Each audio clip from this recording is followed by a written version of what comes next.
Good morning বৃত্তান্ত, আপনাদের সঙ্গে আমি অনিন্দিতা। চোখ রাখবো আজকের খবরের মর্নিং আপডেটে। আজকের আবহাওয়া কেমন যাবে, আমাদের সঙ্গে টেলিফোনে রয়েছেন আমাদের প্রতিনিধি। জেনে নিন তার থেকে আজকের আবহাওয়ার রিপোর্ট। দেখো, উত্তরবঙ্গ কৃষি বিশ্ববিদ্যালয়ের আবহাওয়া দপ্তর কিন্তু আজকের জন্য যে পূর্বাভাস দিয়েছে তাতে বলা হয়েছে আজ কিন্তু সারাদিনই উত্তরবঙ্গের সর্বত্রই আকাশ মূলত মেঘলা থাকবে।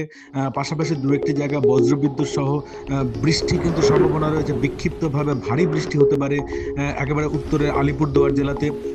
কয়েকটি জায়গায় বিক্ষিপ্তভাবে বজ্রবিদ্যুৎ সহ বৃষ্টিপাতের সম্ভাবনা রয়েছে জলপাইগুড়ি এবং কোচবিহারে, এবং দার্জিলিং হিমালয়ে কোথাও কোথাও কিন্তু ভারী বৃষ্টির কিন্তু পূর্বাভাস রয়েছে।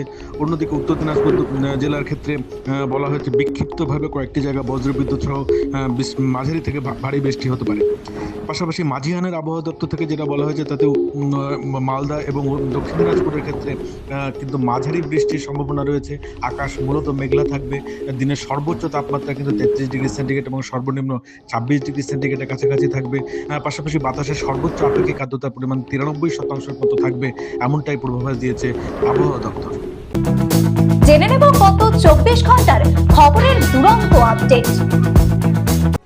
শ্রাবণ মাসের প্রথম সোমবার উপলক্ষে রায়গঞ্জের অশোকপল্লী সার্বজনীন দুর্গা মন্দিরে নবনির্মিত মন্দিরের শিবলিঙ্গ প্রতিষ্ঠা, প্রাণ প্রতিষ্ঠা, যজ্ঞ ও বিশেষ পুজোর আয়োজন করা হয়। বৈদিক মন্ত্রোচ্চারণের মধ্য দিয়ে অনুষ্ঠানের সূচনা হয়। বহু ভক্ত অনুরাগীর উপস্থিতিতে ধর্মীয় উৎসবের আবহ তৈরি হয়।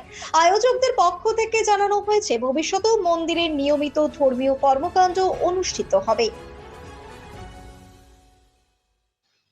অরণ্য সপ্তাহের সমাপনী উপলক্ষে রায়গঞ্জের কাঞ্চনপল্লী জিএসএফপি বিদ্যালয়ে বৃক্ষরোপণ, সচেতনতামূলক র্যালি এবং পুরস্কার বিতরণ অনুষ্ঠানের আয়োজন করা হয়। ছাত্রছাত্রী, শিক্ষক, শিক্ষিকা ও অভিভাবকদের অংশগ্রহণে বিদ্যালয় প্রাঙ্গণ ও কুলিক নদীর তীরে চারা রোপণ করা হয়। অনুষ্ঠানে পরিবেশ সংরক্ষণে গাছ লাগানোর পাশাপাশি সেগুলোর পরিচর্যার বার্তাও দেওয়া হয়। গোপন সূত্রে খবরের ভিত্তিতে অভিযান চালিয়ে রায়গঞ্জ থানার পুলিশ শহরের 2 নং রেল প্ল্যাটফর্ম সংলগ্ন এলাকা থেকে আনুমানিক 15,000 টাকার বিদেশি মদ উদ্ধার করেছে। ঘটনায় এক যুবককে গ্রেফতার করা হয়েছে। উদ্ধার হওয়া মদ কোথা থেকে আনা হয়েছিল এবং এর সঙ্গে কারা জড়িত তা খতিয়ে দেখছে পুলিশ।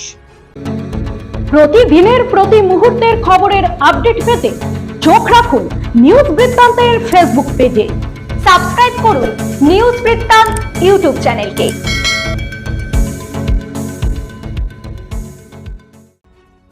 হেমতাবাদের বেলতলি এলাকায় এক যুবতী ও তার মাকে মারধরের অভিযোগে 3 যুবককে গ্রেফতার করেছে হেমতাবাদ থানার পুলিশ। সোমবার ধৃতদের রায়গঞ্জ জেলা আদালতে তোলা হয়। পুলিশ জানিয়েছে ঘটনার তদন্ত চলছে এবং অভিযোগের ভিত্তিতে আইনানুগ ব্যবস্থা নেওয়া হয়েছে। সরকারি রাজস্ব ফাঁকির অভিযোগে হেমতাবাদের বিভিন্ন এলাকা থেকে বালি ও পাথর বোঝাই 3টি ট্রাক আটক করেছে ভূমি দপ্তর। সোমবার অভিযানে গাড়িগুলি বাজেয়াপ্ত করার পাশাপাশি মোট 3,75,000 টাকা জরিমানা করা হয়েছে। জরিমানার অর্থ সরকারি খাতে জমা দেওয়ার পরই গাড়িগুলি ছাড়া হবে বলে জানিয়েছে ভূমি দপ্তর।